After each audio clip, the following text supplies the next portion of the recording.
Tony Books Avilez here with today's Monday motivation. I had a very interesting weekend.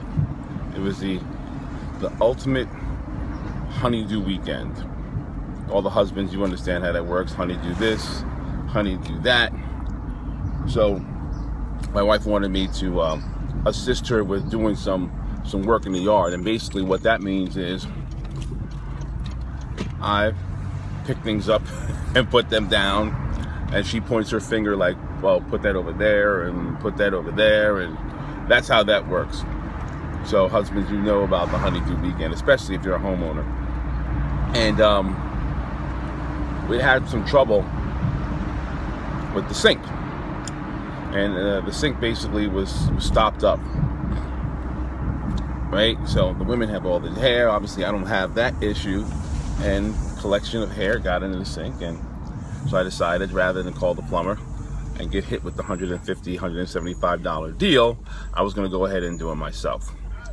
So I got a, I guess it's a pipe cleaner. It's a tool, a little plastic thing. It's got a hole in it.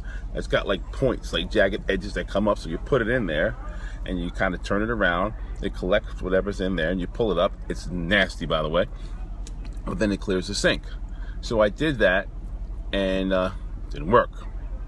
So I got frustrated trying to do it again, try to do it again, try to do it again. Did not work. Until finally I decided to look up one of the greatest resources we have available to us anywhere. That's Google and YouTube. Now Google owns YouTube, so they're the same resource, right? Just different versions of it. So I looked this up, and this guy says, if you decide to clear your sink and you have this thing happen to you, you probably have to go down past the drain pipe into the catch and into the pipe that goes into the remainder of the plumbing, and you can pull that out, and whatever's in there will probably catch, and you'll be able to clear the drain. So I decided that I'm going to do that, and I tried to use the thing that I had. Didn't work. So I went back and I realized that the guy said that you had to get a professional plumbing snake. So I went to Home Depot, which I went like 6 times this past weekend, and got the snake.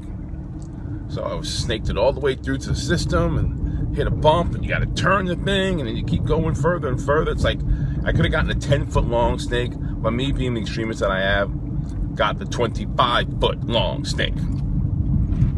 And as the snake ran out to the last of the 25 feet, there was actually a little snag that was a little blockage. I had to go and get that as well.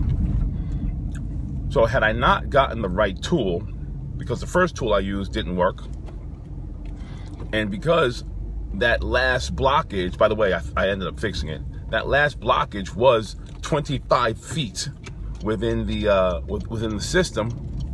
If I got the 10-foot one I initially wanted to get, or if I got the 15-foot one, which I next wanted to get, why? Because they were a little less expensive, it wouldn't have worked, because I would have needed the 25-foot one, because that last blockage was at the end of the 25 feet. And it started me thinking, it's not that I didn't have the ability. Obviously, I'm physically capable. It's not like a really difficult physical job. It's not that I didn't have the capability. It's not that I didn't have the skill. Really, it's not really that much of a skilled job, because I learned it on YouTube and Google. It wasn't that I didn't have the knowledge. Why? Because I followed what the experts were saying on the websites. The problem was I did not have the right tool. Started me thinking, how many times you're not able to do what you want to do or get what you want to get simply because you do not have the right tools? Maybe you don't have, if you're not physically able to do something, that's one thing. That's a challenge. You have to work on that. If you don't have the knowledge, yeah, you definitely have to get that. If you don't have the skill, yeah, you definitely have to acquire that. But guess what? Nothing's going to happen if you don't have the right tools. And the skills, the knowledge, the experience, mentorship, all those things are tools. So here's what you want to do today. You want to take a bit of time and evaluate What's frustrating you in your life? What's stopping you from doing the things that you want to be, do, or have? And ask yourself this: am I not able to get what I want simply because I do not have the right tools? And then here's the rest of that work. If you figured it out because you don't have the right tools, then guess what you got to do? Yeah, we'll all say it at the same time. Go and get that tool. Then put it to work and make it happen. That's my time today. Until next time, be well. Always put your heart and soul in your goal.